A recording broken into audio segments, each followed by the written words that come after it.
Hey there, and welcome to the Girl Means Business podcast, the show that's all about helping photographers just like you build a thriving business without sacrificing your sanity. I'm your host, Kendra Swalls, a former teacher turned full-time photographer and marketing coach, here to fill your earbuds each week with practical tips, real-life stories, and a whole lot of encouragement. So if you're ready to dive in, let's get to it because this girl means business. Hey there, and welcome back to the Girl Means Business podcast. Today, we are going to be talking about a word that most photographers hate.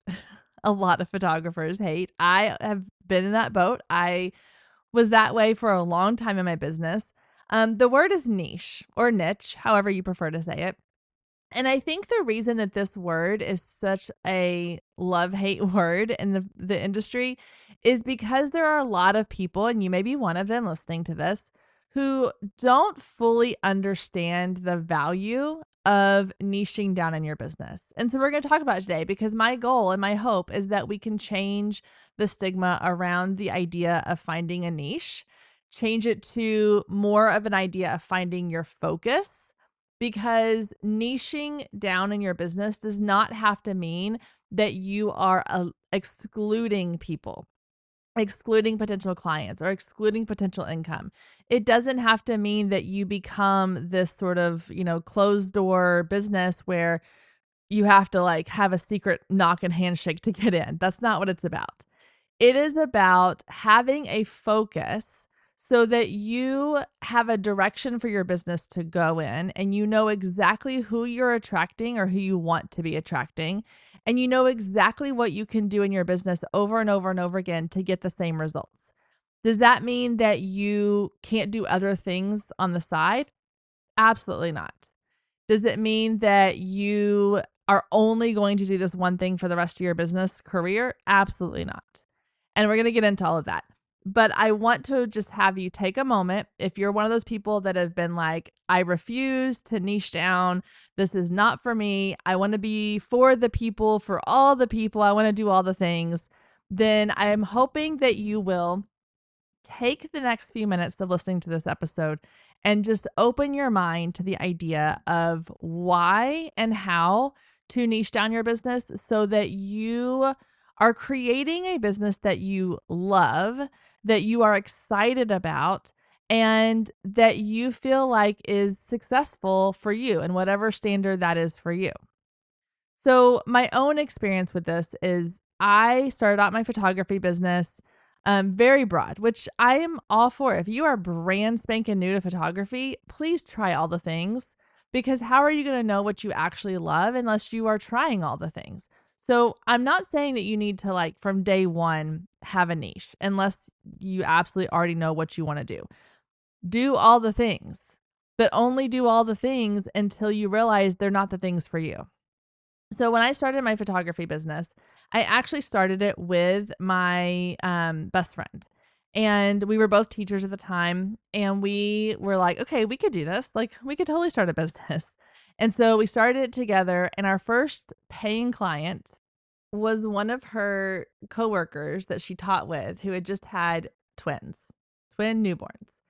And this woman, bless her heart, was like, I will pay you money to come take pictures of my sweet little bundles of joy. And we were like, why, yes, we will take your $100 that you're going to pay us. And we will come spend 3 hours at your house taking pictures of your twins that are going to be crap, even though we didn't realize they were crap at the time.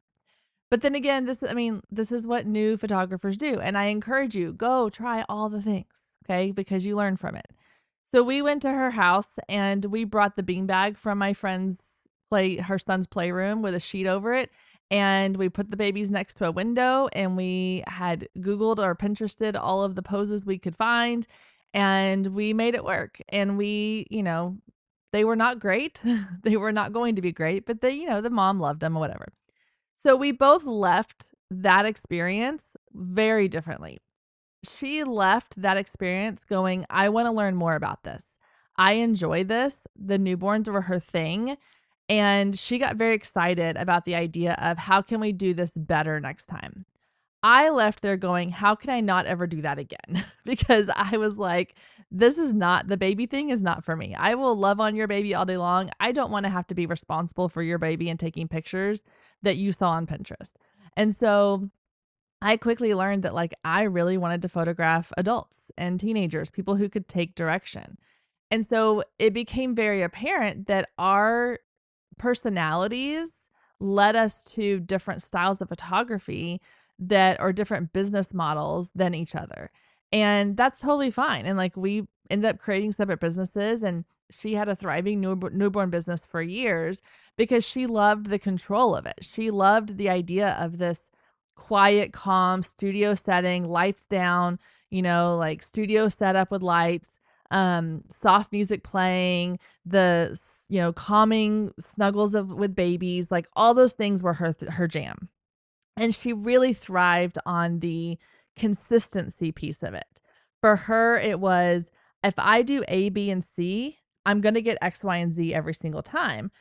For me, I was the opposite. I was like, I don't want to have the same thing every time. I need to be different. And if you're someone who like is a personality type thing, like I love the Enneagram. I am a true Enneagram 7. She's a true Enneagram 9.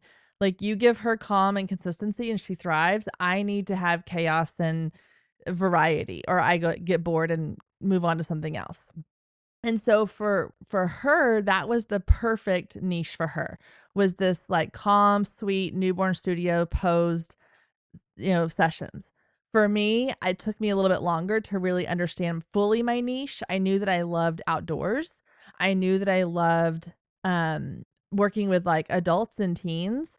I didn't necessarily want to do like little kids, but I did dabble in that a little bit. I didn't know about events or anything like that yet, but I knew that there was a direction that I kind of wanted to go. And I really started off just going, what do I not want to do?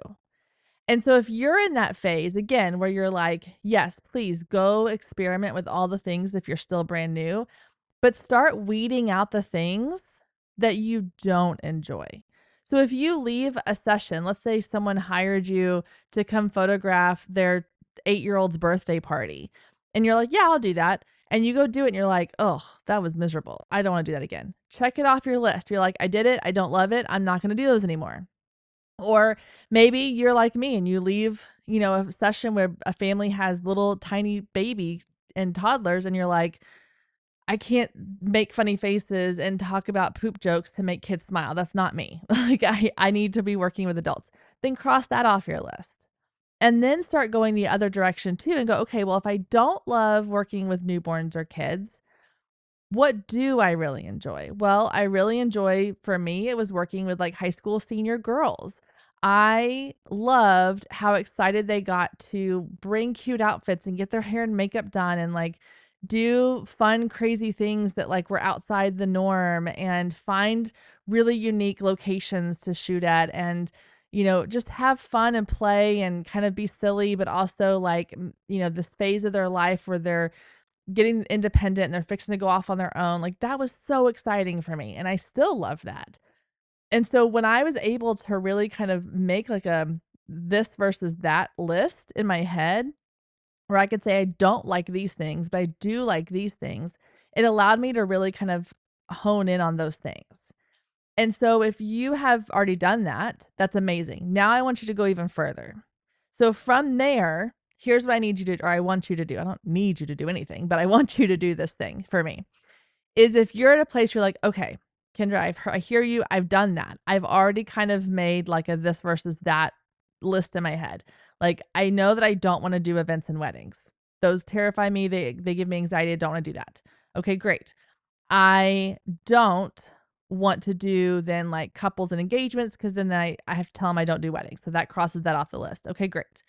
I don't really love working with seniors because I don't know how to pose someone by themselves. I'm better when there's groups. Okay, great.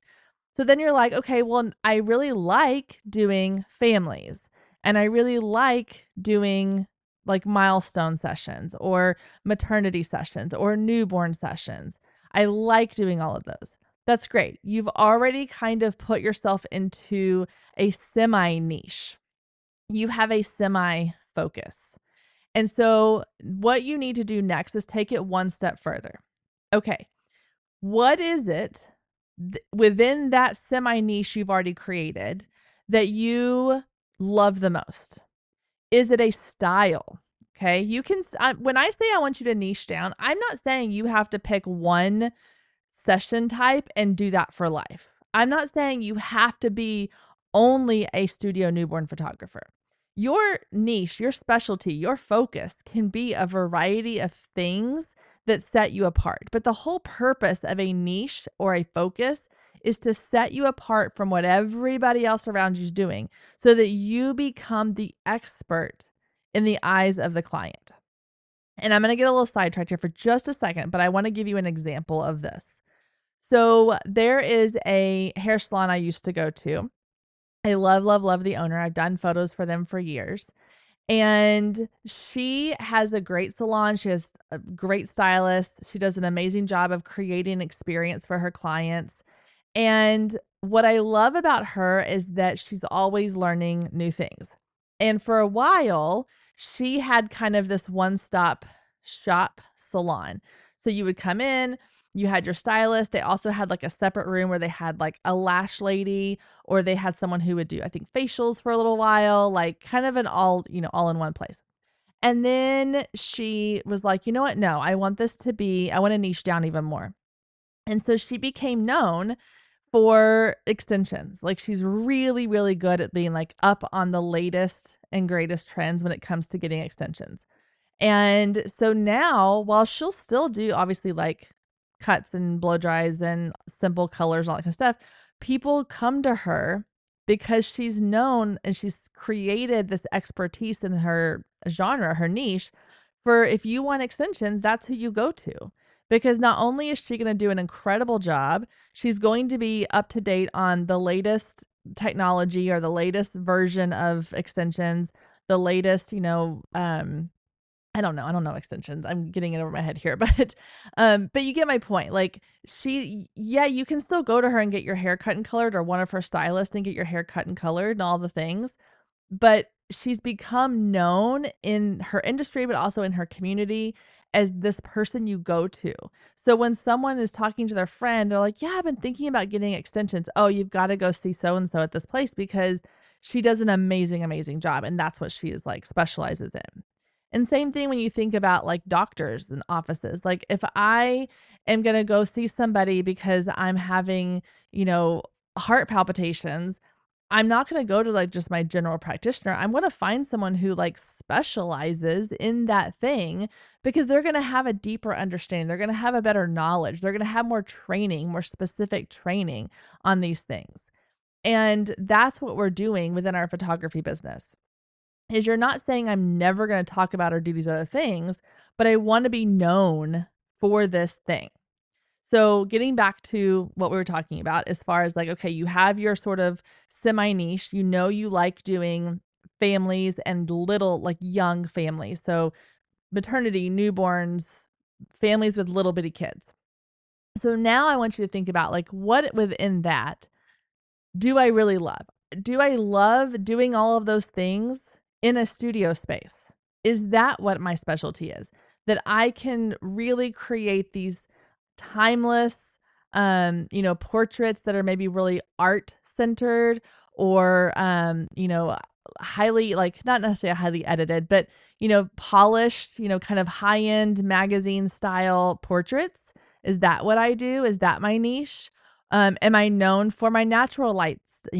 Maybe my golden hour sessions. Do I do more lifestyle portraits? Like, is that more my thing? Like, whereas instead of doing posed newborns and posed families smiling at the camera, I come into your home or I come into a space where you're interacting as a family with your newborn or with your kids or with your spouse while you're, expecting to bring a new life into this world. And we do more of a lifestyle shoot. Is that your niche?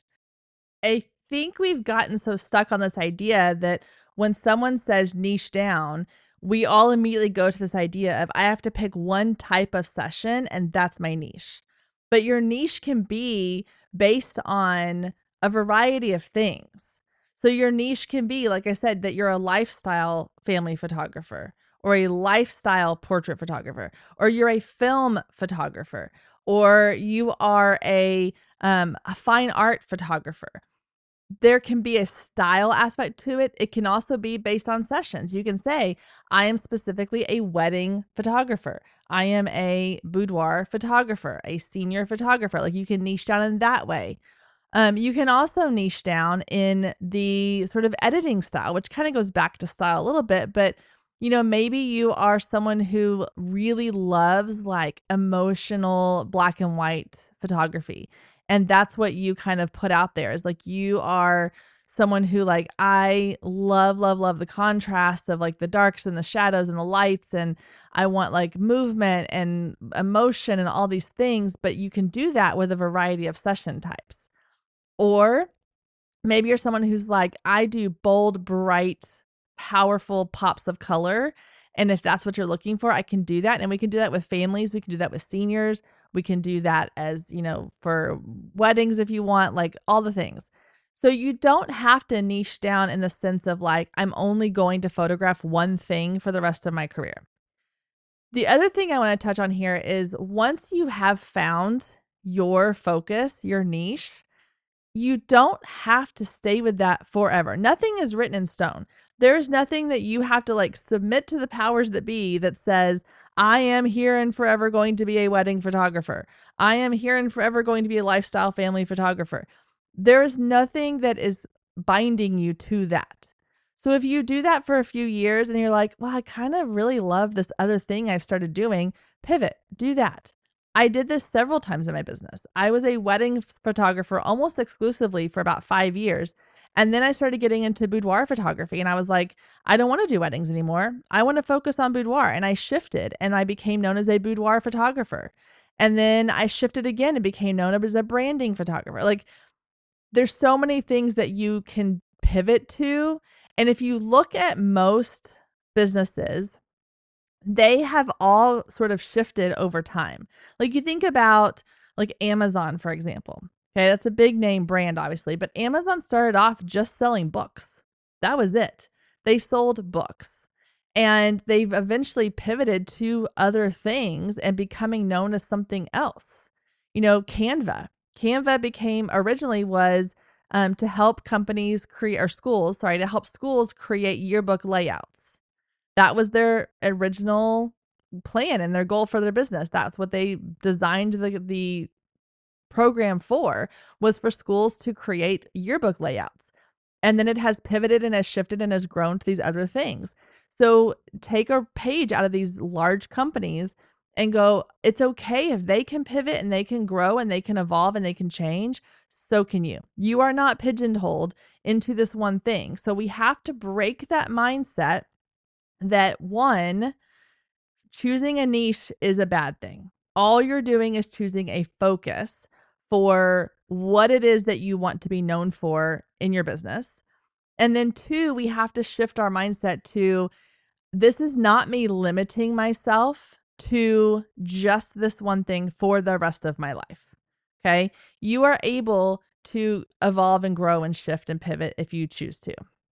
The last thing I will say here is that just because you are narrowing down your focus to a style or a session type, it doesn't mean that everything else will automatically go away. Okay. I have not photographed families in almost a decade. Okay. It's just not something I've ever really advertised. I don't talk about it. I don't focus on it. It's not my niche. It's never been my niche. And yet, every single fall, without fail, I get emails from people saying, will you photograph our family? Do you do family sessions? Even though absolutely nowhere on my website, nowhere on my social media, nowhere on any of my marketing material do I show a family of any sort or kind. And yet I still get people asking me to do it. And I will, if I decide that I have the time and I want the extra money, I will do them. Will I share those pictures anywhere? No. Do I put it out into the universe that I do this? No. Typically it's for people that I know or friends of friends or family members, things like that. But the point of this is that even though I have a focus and a niche, I can still say yes to other things. I just don't advertise them. I don't market those things. And so it's this idea that we're cutting off all these other branches of our tree is not really true. You can still have those other branches. they may just not be the thing that is the face of your business, your brand. So those are the things I want you to take away this week, is that if you have not started to narrow down your focus, I want you to work on doing that.